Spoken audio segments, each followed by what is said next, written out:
On April 5, 1242, the forces of the Livonian branch of the Teutonic Order met the army of Prince Alexander of Novgorod on the frozen surface of Lake Peipus, near today's Estonia-Russia border. The Teutonic force included heavily armored knight brothers supported by infantry and local auxiliaries. Alexander's army consisted of his mounted retinue, Novgorod militia, and supporting cavalry units. The Crusaders advanced in a tight formation designed to break enemy lines through concentrated shock. Alexander positioned his stronger troops on the flanks and allowed his center to absorb the initial impact. The battle ended with the Teutonic forces surrounded and forced into retreat. Contemporary chronicles report significant losses and the capture of several knights. This engagement later became known as the Battle on the Ice. To really get what happened on that frozen lake, you first have to understand the machine that was the Teutonic Order. These weren't just soldiers. They were a brotherhood of warrior monks, driven by faith and iron discipline.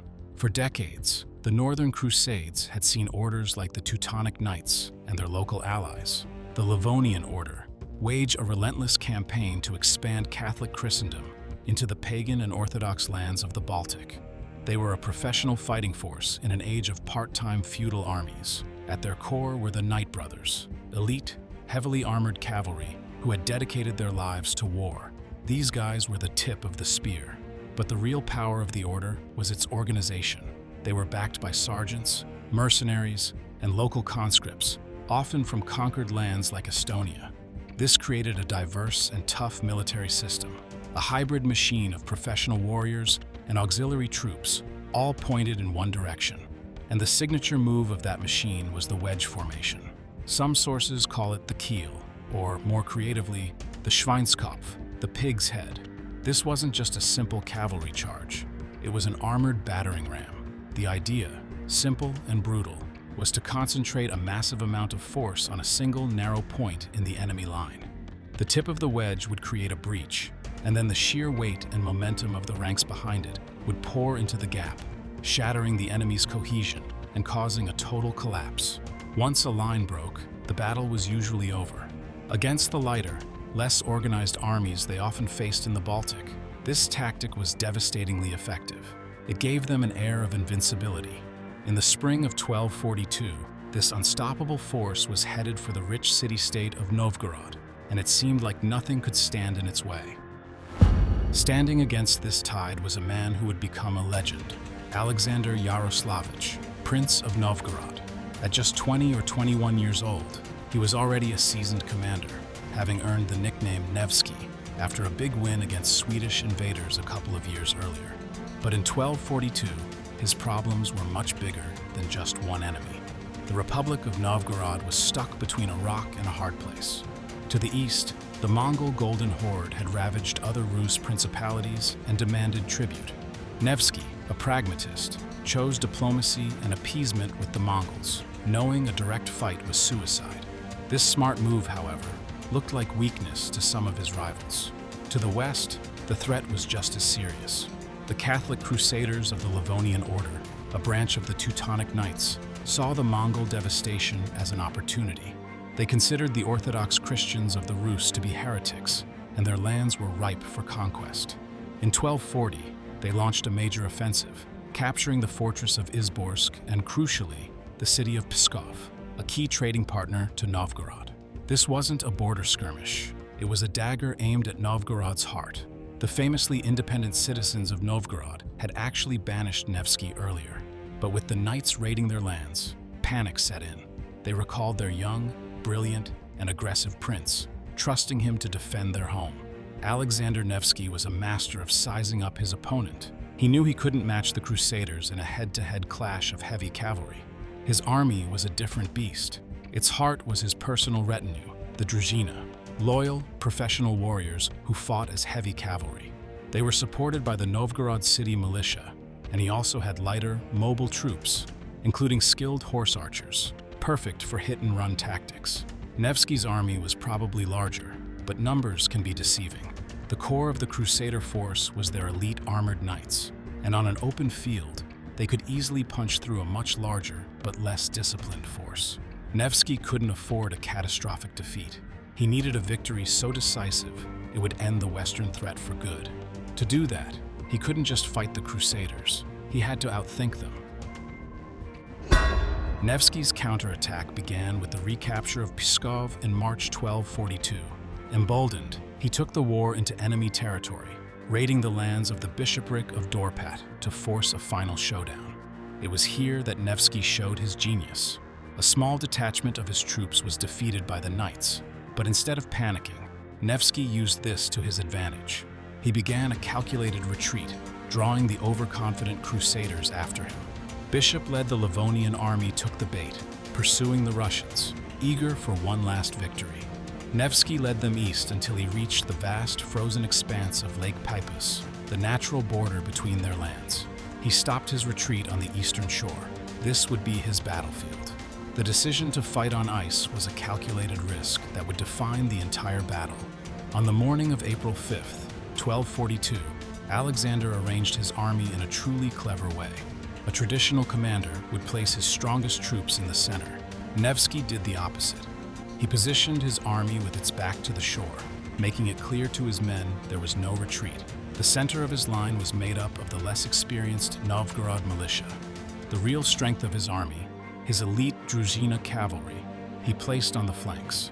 He was deliberately presenting a weak center, baiting the Teutonic wedge to do exactly what it was designed to do, charge straight ahead. He was inviting the punch, knowing he had a counterpunch waiting. His plan hinged on several factors. First, the terrain. The slick, uneven surface of the frozen lake would be treacherous for the Crusaders' heavy warhorses, whose main weapon was the momentum of a coordinated charge. Nevsky's own troops, more lightly equipped, would be far more stable. Second was the flanking maneuver. He planned to let the wedge bury itself deep in his lines. Once the knights were bogged down and had lost all momentum, his cavalry on the wings would slam into their exposed sides, enveloping them. It was an incredibly sophisticated plan. As the sun rose over the frozen lake, the Teutonic knights saw what they thought was a poorly formed army, ripe for the picking. They had no idea they were charging into a masterpiece. As the Crusader wedge began its thunderous advance across the ice, Nevsky's archers unleashed a shower of arrows. While many likely glanced off the knights' heavy armor, they would have caused chaos in the supporting ranks. The wedge pressed on and crashed into the Russian center with incredible force. As Nevsky had hoped, the Novgorod militia bent but didn't break. They gave ground, absorbing the charge. The knights, instead of bursting through to chase fleeing soldiers, found themselves bogged down in a grueling, close-quarters fight. Their long lances were now useless. Their momentum was gone. They were stalled on slippery ice, their horses struggling for footing, their heavy armor weighing them down. This was the moment Alexander was waiting for. He gave the signal. From both sides, the Russian wings surged forward. Nevsky's elite Druzhina cavalry, fresh and powerful, slammed into the vulnerable flanks of the now static Crusader formation. The Livonian Rhymed Chronicle, a Crusader account, paints a vivid picture of a sudden, overwhelming envelopment. The hunter had become the hunted. The Teutonic wedge, designed to shatter enemy formations, was now trapped inside one. The Crusaders were now an isolated island of heavy cavalry, surrounded, exhausted, and fighting for their lives on ground chosen by their enemy. The trap was sprung. Now, the brilliance of Nevsky's plan became brutally clear. The very things that made the knights so powerful, their heavy armor and rigid formation, were now their greatest weaknesses. Trapped and unable to maneuver on the slick ice, they were just static targets. The heavy armor that protected them in a charge now became a crippling burden. In contrast, Nevsky's lighter troops could move with far greater agility, darting in to attack the knights from all sides. Seeing the tide turn, the Estonian auxiliaries in the Crusader army broke and fled, leaving the knights even more isolated. This is where the most famous part of the story comes in, the idea that the ice cracked and swallowed the knights whole, a dramatic scene immortalized in Sergei Eisenstein's 1938 propaganda film, Alexander Nevsky. While it makes for a great movie moment, the reality is a bit different. Modern historians believe the main battle didn't end with a mass drowning. The real story is that the battle was won by Nevsky's tactics, not by a miracle of nature. A more plausible scenario is that as the defeated and panicked Crusaders fled back across the lake, the ice may have given way under the concentrated weight of the fleeing, heavily armored men and horses. So while some soldiers likely did drown, it was a result of their defeat, not the cause of it. The slaughter was immense. Russian chronicles claim hundreds of German fighters were killed and 50 elite knights captured. The Crusader army was shattered. The unstoppable force had been broken. The victory on the ice was total.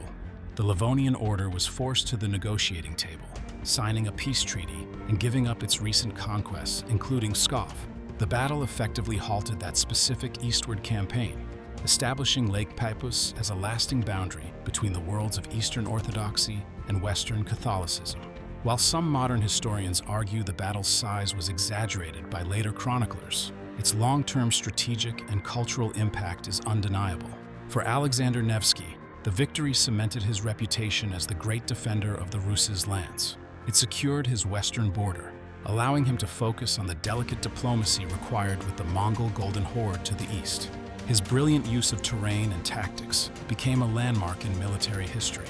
Over the centuries, Nevsky was made a saint by the Russian Orthodox Church and became a national symbol of Russian resilience. His legend was cemented by Eisenstein's film, which, though historically questionable, used the story as a powerful allegory for the Soviet Union standing against Nazi Germany. To this day, Russia celebrates the victory on April 18th as a day of military glory. In the end, the battle on the ice was more than just a clash of arms. It was a clash of ideas. Alexander Nevsky didn't just defeat an army, he defeated the idea that the Crusader charge was invincible. By turning his enemy's greatest strength into their fatal weakness, he not only saved his city, but also shaped the course of Eastern European history. He proved that on the chessboard of war, the player who chooses the battlefield dictates the rules of the game.